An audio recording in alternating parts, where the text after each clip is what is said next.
Hello guys and welcome to patch recap 5.8. This is basically the series that I couldn't be doing without the Blues Ultra. So Blues Ultra, thank you so much for providing me with this awesome like graphics, right, to do it. If you're new to patch recap, since it's the second time we do it, it's meant to be this show that goes up literally when they take down the servers, so I can give you a quick recap of what the changes are. It's going to be relatively fast, and I'll go over what I think about the changes, if they're good or bad. So we're going to start from one corner. We're going to start from top left. Now the first guard I saw a change, pretty much a buff in this patch, was Afro. Afro's Kiss basically just got a decreased cooldown of this ability. So if you hit an ally, now it's not like before it went to a 3-second cooldown, now it's a 1-second cooldown. I think this is a bit unnecessary. I think Afro is very annoying and pretty strong already. We saw how she was actually getting banned out on first pick just now at the Smite Masters. And with Afro being that relevant to me, it feels like it's a bit too much. I'm gonna be pretty scared of all the new Afro players. Another guard that probably got the most intense buff since Uller got buffed the fuck out of him before the tier 5 skin is Guan Yu. The first thing is that Guan's third hit of his basic attack now is a cleave. So that means it's like a Bellona 3, right? This one just goes like bam bam shook. It's not the big one, but it's like the third one.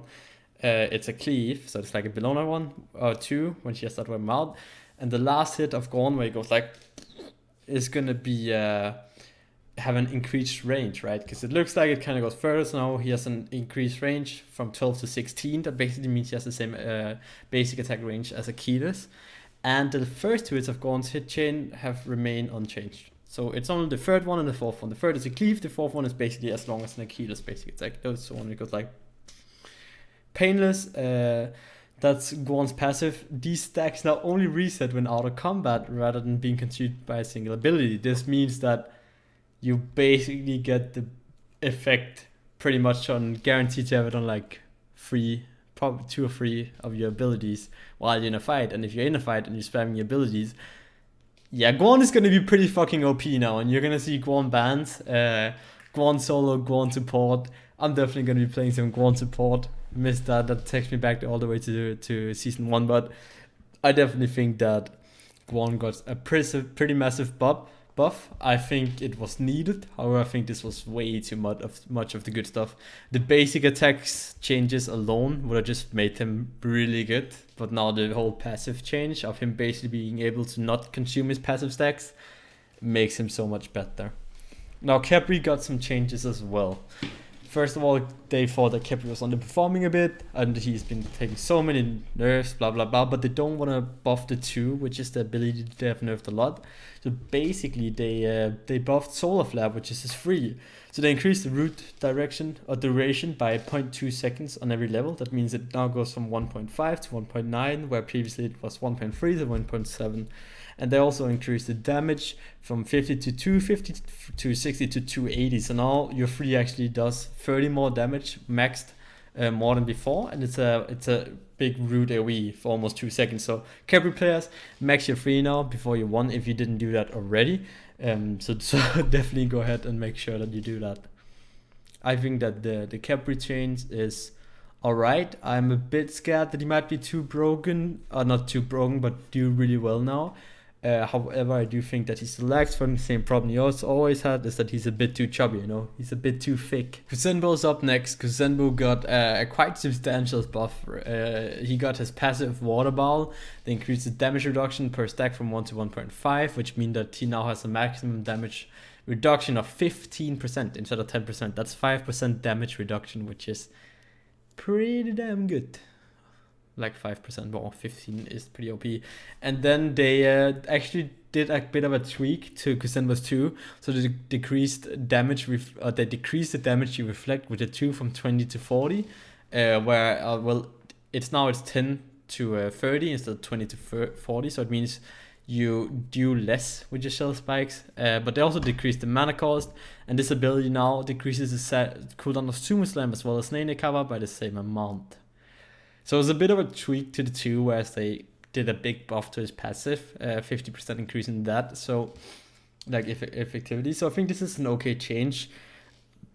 I think what they're trying to do is they're trying to turn Kusenmo into less of a troll character where you're just gonna go fawns and max your 2 and you're just gonna one-shot the poor mage at level 10 or something like that, and trying and turn him a bit more into this actually playable guard that is gonna be consistently good, whereas Kusenmo right now, sure, he has a few scenarios where he can probably do work, but I like these changes. I'm curious to see if the 10% damage reflection is going to hurt him a lot.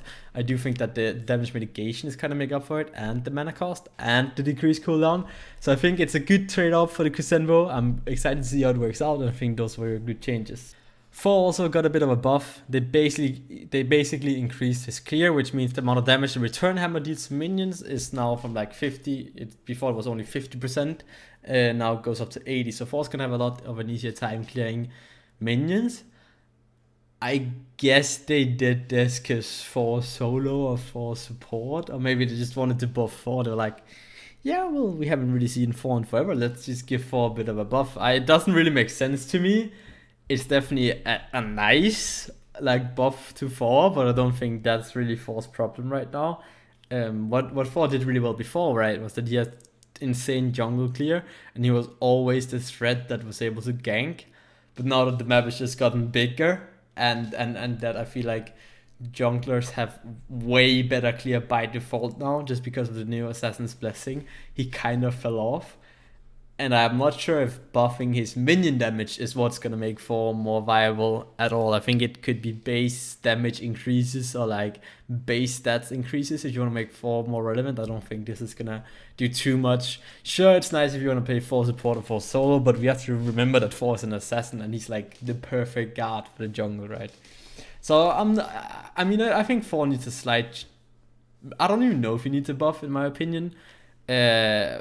But I mean, this one is not really going to change anything, at least for the jungle role. Maybe we're going to see some 4 support. Next guard is Vamana. Vamana suffers from very high mana cost, so what they decided to do was, hey, let's give Vamana way lower mana cost, and they decreased his 1, the Umbrella, before it went from 70 mana to 90 mana to 70. His 2, Armored Umbrella, they basically decreased that before it went from 60 to 100, now to 60 to 80. And Umbrellaing, which is his 3, the Umbrella he throws, they decreased the mana cost, the same as his 2, from before it was 60 to 100, now it's 60 to 80 mana. So I think this is alright. I think my mana is struggling. What scares me a bit is that I've seen way more jungle Vamana than solo Vamana, and I think we need to put Vamana more towards a state where he's going to do well in the soul lane, because I do think there's a lack of guard variation in the soul lane right now, where we very much see the same guards, even though the soul lane has so much potential. Soul lane should really be the place where you're going to play a lot of different guards. And sure, you might be playing more different guards in solo than you're doing in ADC or maybe jungle, but soul lane should be the lane where all warriors should do well, and I don't think Vamana does well right now. It's going to be nice for him, but you kind of have your blue buff anyway. I'm just a bit too scared that it's going to make Vamana even more relevant in the jungle.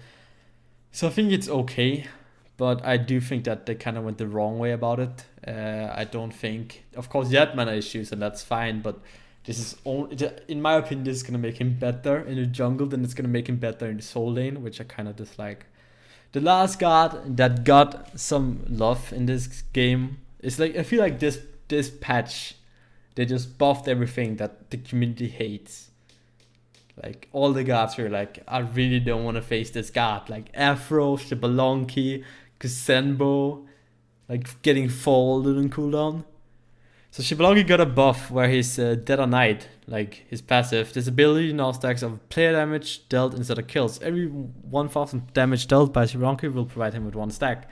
So deal 6k damage and gain 30 power. New passive for Xbalanque. Pretty damn good. I think we're going to see a lot of Xbalanque in the next patch. Rising Jaguar, they decreased the mana cost from 60 to 100 to 60 to 80. I think this was a bit unnecessary, in my opinion. Don't really see why we wanted to buff Xbalanque too much. Like, he was underperforming, and sure, you can give him decreased mana cost, but I think the passive change is way over the top. Giving someone just flat 30 power for 6k damage seems like a way too good of a trade-off, in my opinion. So I think he needs a buff. I do think again that they went the wrong way about it. Maybe they could do a bit of like mana decrease to his 1, which is where he really suffers with mana, right? Next guard, or not guard, sorry, we're gonna move on to items. Oni Hunter's guard got buffed. So Oni Hunter's guard, this is their explanation, had an all-in or nothing passive, making it use cases very restrictive. We have redesigned it to provide smaller amounts of damage mitigation for every enemy guard around you to up to 3. This lets it reach a similar amount of strength as the old passive, but contribute smaller effects with only 1 or 2 enemy guards nearby. For each enemy guard within 55 units of you gain a 2% damage mitigation. This caps at 3 stacks, so you can now get 6% damage mitigation from Oni Hunters. I mean, in my opinion, I don't really think that this is gonna make the item board that much more. Like 6% damage mitigation is good, but you have to look at all the magical defense items there is in the game right now. And I'm thinking Hard Ward, I'm thinking Pestilence, I'm thinking Shoguns, I'm thinking Genjis, I'm thinking Bulwark, right? All those items provide so much more in my opinion. So I do think that this item needs a bit of a change. Maybe you can make it 1700 gold and maybe take like 10 protection of the item, so you make it this super low cost effective defense item that's only going to be very selfish, very good for yourself. I don't know, that's kind of how I would go about it. So yeah, I don't know. Another thing that got buffed was one of the items we haven't seen in a while, which is Stone of Fall. Basically they just decreased the cost from 2.5k to 2.3k. And I think when this item first came out, it was like 2.7k, and they've changed the passive quite a bit. And they changed the passive once again. Anytime you would be dealt more than 20% of your max health by a single magical ability, the damage is instead reduced by 10%. This effect has no cooldown. So I think this could be good in like late game stages for mages. Let's say you're playing like against a tough, maybe a tough. That was a sick voice crack. Then you can probably build it because you're gonna get hit by like 20% again. But like, I don't know. Maybe if you're playing against specific guards that just do a lot of damage, it could like work against raw snipe maybe. It's a lot cheaper now though, which could like make it worth it for the stats. But the point is, you need to get into like pretty late game or really early game before you're getting hit for 20% of your max health consistently by magical abilities. I feel like you're kind of on the edge where most magical abilities is only going to do like 19 or 21%, right? So it would be kind of shit if you're getting hit for 19% of your max health all the time. Especially that Warlock Sash is such a big thing now, right? That just makes this item worse. So now we move on to the guards that saw some nerfs. One of them is Akitas, which has been consistently first pick, first ban, at least for the NA teams at the Masters LAN. And I do think Akitas needed a nerf. So what they did is they decreased the damage to targets in outer cone from 80 to 70% on his 1. So like that's the thing where like, and I've seen a lot of kills where Akitas just kind of gets this last hit because his 1 does so much damage even on the outer range, and I think it's a good change. And then they decreased the base damage on his dash by 10 per dash, which means it's now 20 in total if you hit your first dash. So it went from 65 to 225, now it's 55 to 215. So good changes. He's going to do a bit less damage now. I still think Akitas does way too much damage, but I mean, we'll see how it is. Nemesis also got a nerf. Slice and Dice, which is Nemesis 2, got decreased base damage. Basically, they cut it off with 10, so before it was 50 to 170, and now it's 40 to 160. I mean, this is going to hurt Nem pretty significantly, though yeah, I don't know. I'm in my opinion, Nem is good in some scenarios. I do think we're getting to a state with Nemesis where she's just becoming this over-nerfed guard. That's what I'm kind of scared of, but she does still do pretty well. I think Nem, I don't value Nem that high. I think she's definitely up there. Don't get me wrong, she's above average, but if you I think it's a fine nerf, but if they keep nerfing her, I'm too scared that it's going to be one of those guards where we're never going to see them again, which kind of was the case with the next guard that got nerfed for a while. Terra got nerfed as well. They decreased the amount of hits it takes to destroy the monolith from 5 to 3 hits now. So that's Terra 3, right? How you need to hit it 5 times before, now you hit it 3 times. And Earth and Fury, which is old, they basically decrease the damage mitigation from 10 to 5% and decrease the damage amplification from 10 to 5%. So yeah, that's basically it for Terra. I think Terra needed a nerf. I think they went the right way about the nerf. I think her old like increase and decrease was too strong. However, I think Terra is still gonna be doing insane damage for her being a guardian, at least if she's played in the solo or even in support. So I'm still kind of scared that she's still gonna be too strong. Like the nerf is definitely gonna affect her, but I don't know if it's gonna affect her to a level where she's not gonna. There's like not a reason to first pick her anyway. Because one thing I think is really broken is Terra's passive, and I think one thing you could do is that, I don't know, maybe if you have to shatter the thing to get like maybe the knockback like immunity, rather I should just have it by default or something like that, because right now Terra just counters a lot of guards where you can just place down your free and you get Blink Savannah assaulted and nothing's gonna happen. You're gonna get Saber assaulted, nothing's gonna happen. There's so many knockups and stuff, and like Sobek gets completely fucked by Terra because you can just place down your free, and then Sobek's gonna pull the Terra, nothing's gonna happen. Sobek's gonna knock up the Terra, nothing's gonna happen. Alright, moving on to items that got nerfed. Evolved Warrior's Blessing, decreased protection gained from this item. Before it was 15 shots to 10. So basically they reverted the buff they gave it before. Before it was 10, and then they buffed it, and now they nerfed it again. I think it's fine. Warriors felt a bit too tanky, I think, and that's why ADCs also struggled so much. So in my opinion, the item gave too much. The only reason why I didn't really see it picked up in other roles is just because in support you kind of need Guardian's Blessing, otherwise you're going to get too behind on farm. And in other roles, you kind of want the passive from the other ones. But I definitely think it was just stronger, maybe beside Guardian's Blessing, which is probably the strongest start item. So I think it's alright, because we are in a meta right now where it does very well. Another item that got nerfed is Soul Reaver. They basically just increased the cost with 100 gold. I think Soul Reaver was kind of overperforming. My worry is that people are just going to start to realize, hey, we can just build a Feral Staff instead and do the same thing to tanks and whatever, man.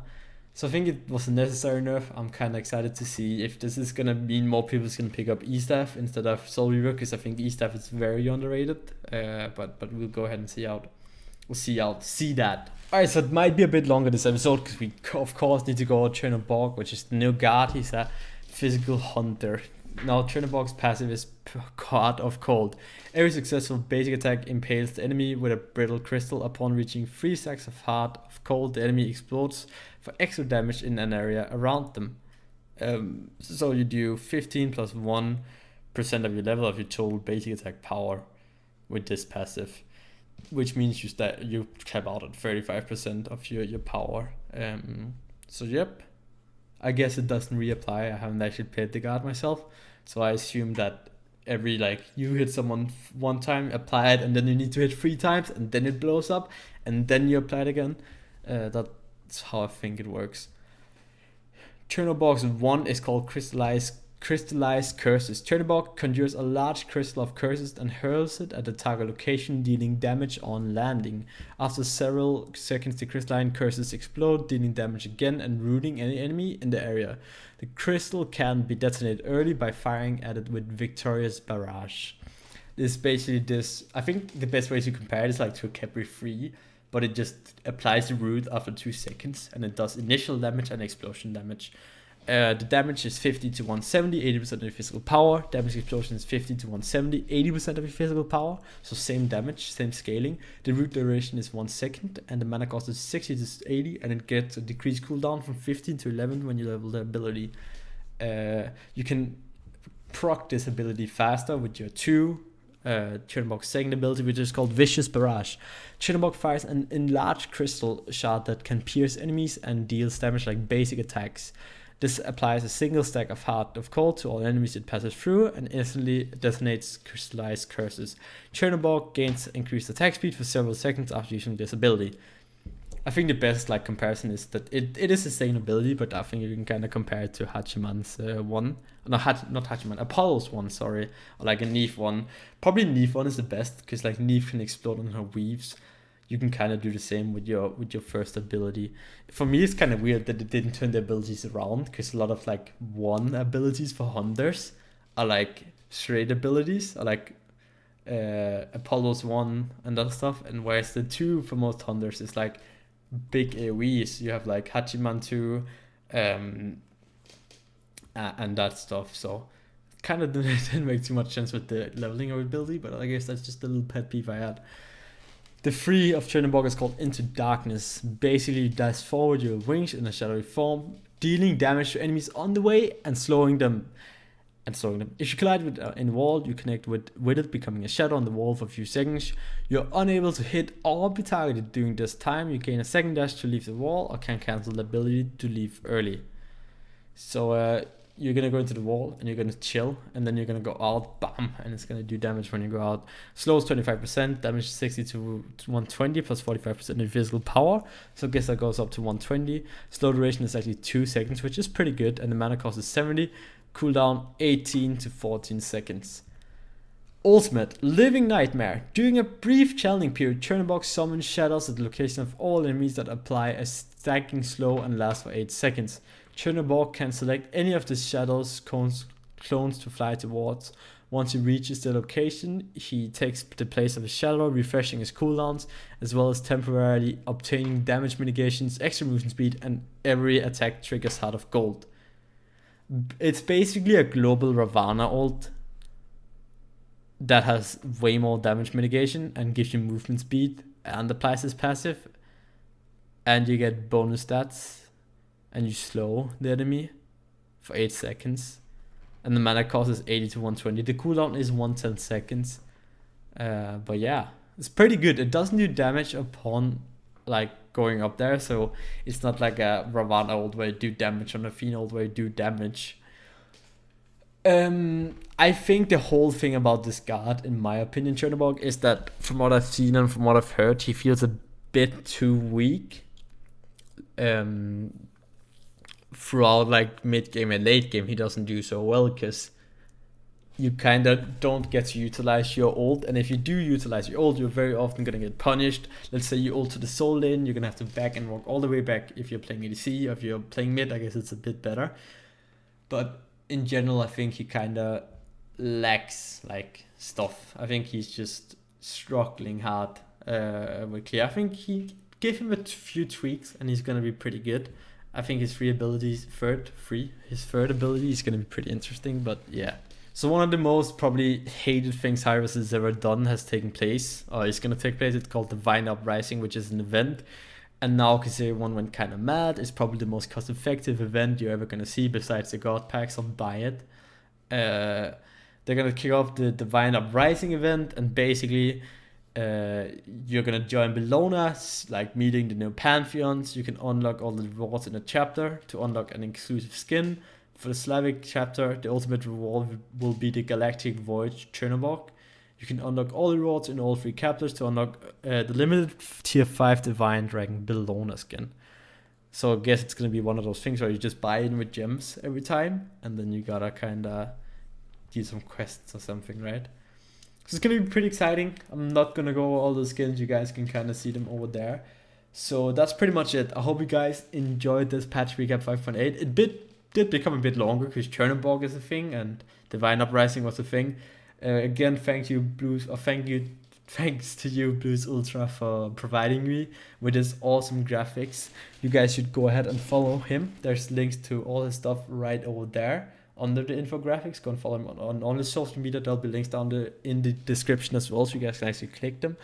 I hope you guys enjoyed this episode of Patch Recap. If you did, make sure to leave a like, comment, subscribe, and please press the bell. And until next time, peace out.